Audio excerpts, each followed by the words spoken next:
herself, right? Because she's acting as if she's talking and laughing with somebody else. Paimon's creeped out. What? You mean you used to act like that too?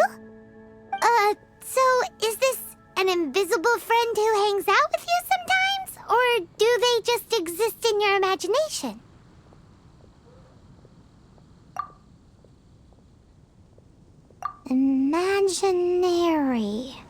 Imagination.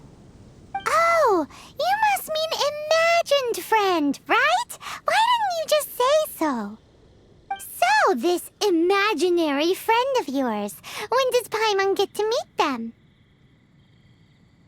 Seriously?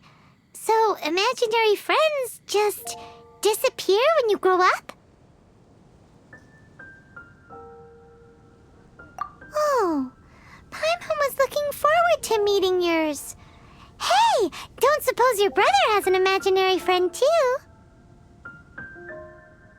No way! You guys are so lucky! Because they have this game in Liyue. Have you heard of it? It's a 4-player game, but it seems you guys could play it with just the 2 of you.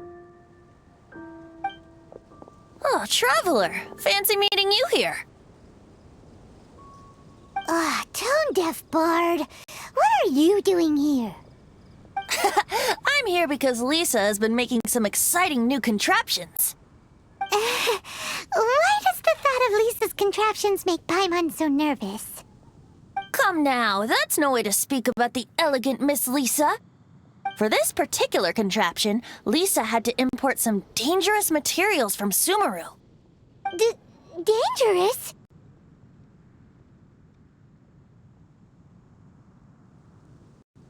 That's right. Looks like a monocle, but actually it's called a Nernama detector. Sadly, Lisa isn't able to use it herself, so I'm borrowing it for a while. And also, I'm testing it out for her, to see if it actually works. Huh? Why can't Lisa use it? Perhaps it's because she lacks a certain childlike sense of wonder. Or maybe there's some other reason for it. If you want to know for sure, just ask her yourself sometime. So, you can see them? Go on, tell us. What does his imaginary friend look like? That would be telling.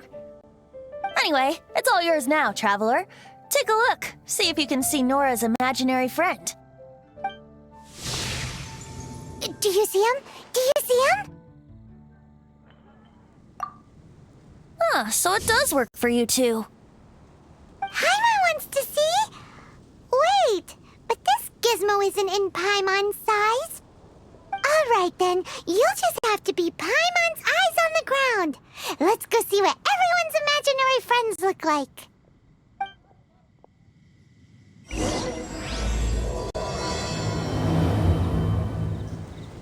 Flora from the flower shop always seems kinda floaty-headed. You know, Paimon bets she has an imaginary friend.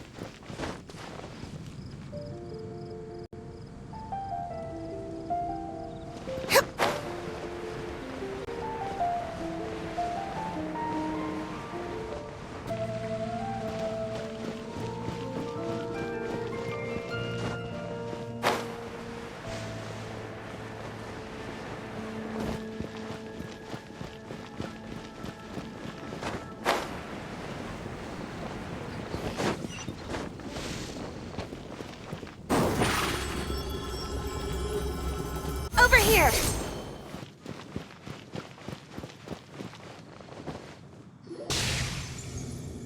There it is! Behold, a floaty imaginary friend for floaty-headed Flora! A bloaty floaty! Wait, imaginary friends can be plants now? Hi, Traveler. Hi, Bard. Sure, how can I help? Oh, you mean Mr. Floaty? Most people can't see him. Mr. Floaty is my bestest friend. We grew up together. No fair. Paimon hates feeling left out. Flora, why exactly are you friends with a bloaty floaty? What's wrong with it? I always wanted to be friends with a plant who could fly. Friends with a flying plant? Why? Because then when it's windy, you and your friend can fly off into the sky together. You gotta admit that's pretty cool. Isn't that called being blown away? That's what some people like to call it. I only found out this plant existed from an explorer who told me stories of his adventures. I think his name was Stanley. Stanley's an adventurer. And you can tell he's an expert at it from the stories he tells.